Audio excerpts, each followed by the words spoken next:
Welcome to this course on inclusive leadership. Thank you so much for joining us. So we'll be answering a number of questions, right? So what is inclusive leadership? Who can be inclusive leaders? What are those skills necessary to be an inclusive leader?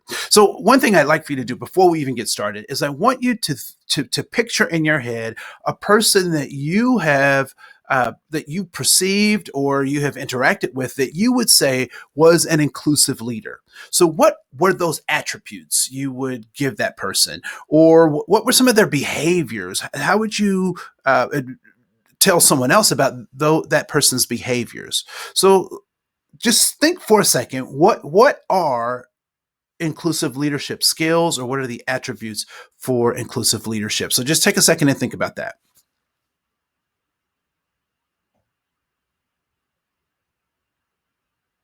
So now that you've set a context for yourself, we'll go into the course and try to match what we're saying with some of those concepts that you've had about people who you've perceived to be inclusive leaders. So let's go to our session agenda. So in this particular session, we're going to talk about what inclusive leaders are, the 5 attributes of inclusive leaders. Why do we need inclusive leadership? We'll talk about diversity and inclusion in the context of inclusive leadership, and who can be an inclusive leader, right? So there are certain people who can't be inclusive leaders, but I think you'll see why in just a second.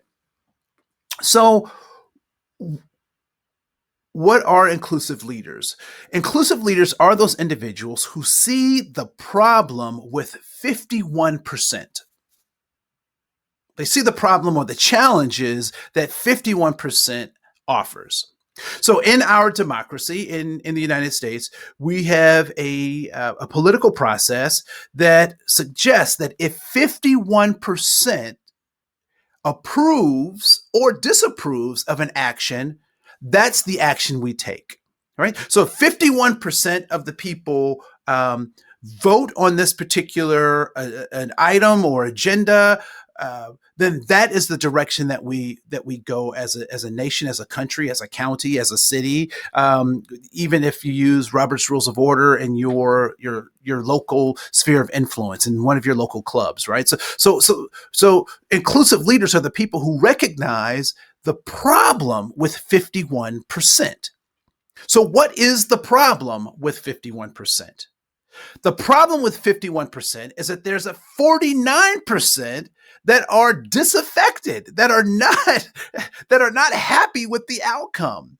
And I don't know about you, but 49% is a significant number of people who are not engaged in or who may feel left out, right? So the inclusive leader is the person that recognizes that 51% is problematic. Yes, we won, but at what cost? Or we won, but how do we bring more people with us? Those are the individuals that we're looking to as inclusive leaders, right? So that's an important thing to recognize. So what are the 5 attributes or the 5 skills of inclusive leaders? One is having an inclusive mindset, being able to see things from differing perspectives and make a decision based on more than one frame of reference, right? Second is cultural competence and agility, the recognition that there are things about cultures that I should know, but I actually won't be able to know everything about every culture. So how do you have that cultural competence and agility, right? The other thing to recognize is that inclusive leaders must have greater adaptability. So they must learn the skill to look at a situation and adapt accordingly while still keeping us aligned to goals. They also need the skill of being aware of unconscious bias, both in individuals and in systems. So systems oftentimes can have some unconscious bias baked into those systems. Individuals can operate with unconscious bias. And so inclusive leaders need to be able to tease those things out. And lastly, they need to be able to foster a sense of belonging, right? So create an atmosphere of psychological safety for those people that they're either supervising or working with. Right. So those are the 5 attributes or the 5 skills of an inclusive leader. So why do we need inclusive leadership? Why do we need inclusive leadership? Well, we need inclusive leadership because the only constant is change. And so our workforces are changing. Who is in our workforces is changing. We have a number of generations simultaneously working at the same time, side by side.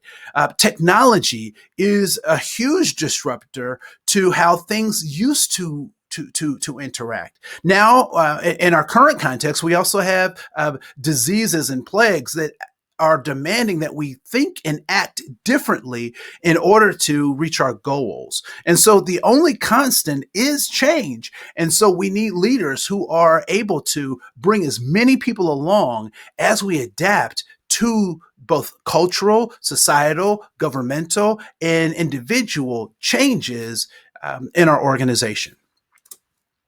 And so when we talk about this idea of diversity and inclusion, there's a particular way that I'd like for you to think about this. I'm not trying to change any definitions that you're working with, but I do want you to think about the psychology in this way around diversity and inclusion. And so on the left part of your screen are a number of shapes. And I want you to think about how are those shapes similar? In what ways are they similar, those shapes?